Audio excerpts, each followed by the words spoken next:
Hello guys, আজকে একটা turbo ফ্যানের রিভিউ দিব। তো এই কোম্পানিটার বা এই টাইপের কোনো ফ্যানের রিভিউ আমি ইউটিউবে দেখতে পাইনি। আর আমি যে কেনার আগে কোনো রকম এই ফ্যানের ডিটেলস বা কোনো রিভিউতেও আমি বুঝতে পারি নাই যে এই ফ্যানটা কেমন হবে বা ফ্যানের কোয়ালিটি কেমন বা ফ্যানের এয়ার ফ্লোটা কেমন বা এয়ার থ্রো কেমন। তো আজকে যে ফ্যানটা নিয়ে কথা বলবো সেটা হচ্ছে EADRC WD2003। আর এটা একটা Chinese company, made in China লেখা আছে। তো এটা হলো 1800 mAh একটা ফ্যান, বা এটার মধ্যে যে ইন্টারনাল ব্যাটারিটা আছে সেটার হলো 1800 mAh, এবং এইখানে লেখা আছে 8150 RPM। তো আমার কাছে তো RPM মিটার নেই, বাট এখানে বাতাসের যে থ্রুটা আছে সেইখান থেকে বোঝা যায় যে এটার পাওয়ারটা কতখানি, বা এই ক্যাটাগরি যে ফ্যানগুলো আছে এই প্রাইস রেঞ্জে এগুলোর সাথে কতটা সিমিলার বা ডিসিমিলার। তো এইখানে লেখা আছে রিচার্জেবল লিথিয়াম ব্যাটারি, অবশ্যই এটা লিথিয়াম ব্যাটারি থাকবে।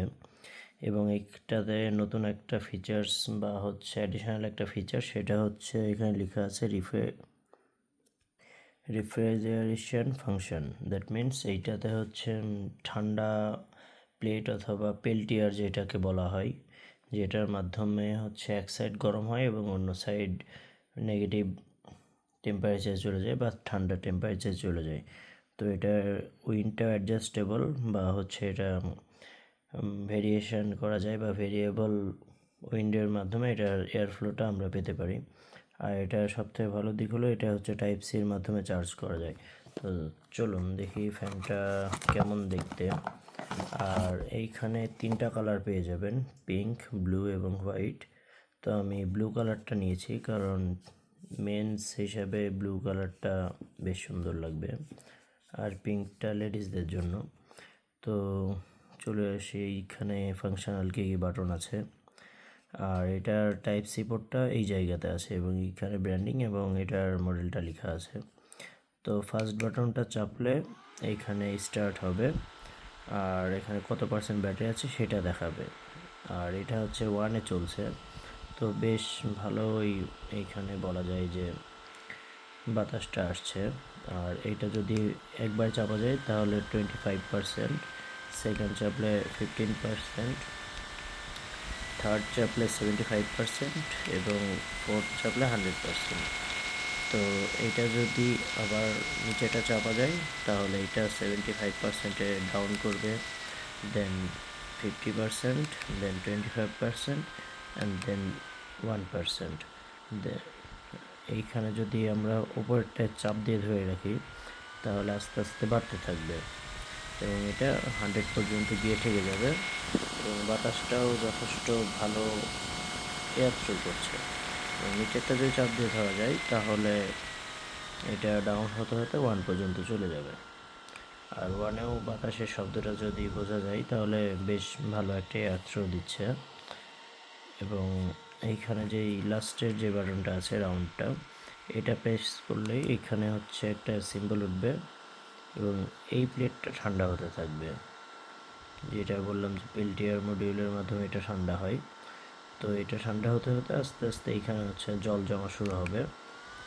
তো এটা যখন বাড়াবো তখন এইটার টেম্পারেচারটা আরও দ্রুত ঠান্ডা হবে এবং এইখানে লিকুইড বা জলের একটা আস্তরণ আস্তে আস্তে চলে আসবে, যেটা জলীয় বাষ্পর মাধ্যমে এইখানে যে জলটা জমা হবে এবং এইখান থেকে ঠান্ডা বাতাসটা অনুভব করা যাবে। এতটা ঠান্ডা হবে না, কিন্তু অনুভব করার মতো ঠান্ডা বাতাসটা পাওয়া যাবে। এবং এটা যখন 100% করে দিব তখন যে বাতাসটা আসবে, এটা যখন আমরা দেখবো এখানে যে জলটা জমা হয় ঠান্ডার ফলে সেটা অনেক দ্রুত দ্রবীভূত হয়। এটা যখন চাপ দিয়ে ধরে রাখবো, 1-এ নিয়ে যাব, সেই ক্ষেত্রে এটার লিকুইডটা একটু সলিড টাইপের হয়, কিন্তু সেটা বরফে পরিণত হয় না কারণ এতটাও বড় ফিল্টারের মধ্যে নেই। তো আজকের ভিডিওটা এই পর্যন্তই। তো আশা করি এই ফ্যানটা সম্পর্কে আপনাদের যতটুকু জানার দরকার একটা ফ্যান কেনাতে, সেইটা আপনাদের জানা হয়ে গেল। এবং আপনারা যদি উপকৃত হন তাহলে নিশ্চয়ই চ্যানেলটাকে একটা সাবস্ক্রাইব বাটনে প্রেস করে বেল আইকনটা প্রেস করবেন, কারণ আমি লাইফস্টাইল যেগুলো প্রোডাক্ট আমি পার্সোনালি ইউজ করি সেগুলোর ভিডিওটাই বেশ আমি আপলোড করার চেষ্টা করি, যেন আপনাদেরও সুবিধা হয় প্রোডাক্ট কিনতে বা প্রোডাক্ট বেছে নিতে। কারণ আমিও তো দিন শেষে কোনো প্রোডাক্টের ইউজের জন্যই কিনে থাকি। তো আশা করি ভালো লাগবে এবং সবাই লাইক করবেন।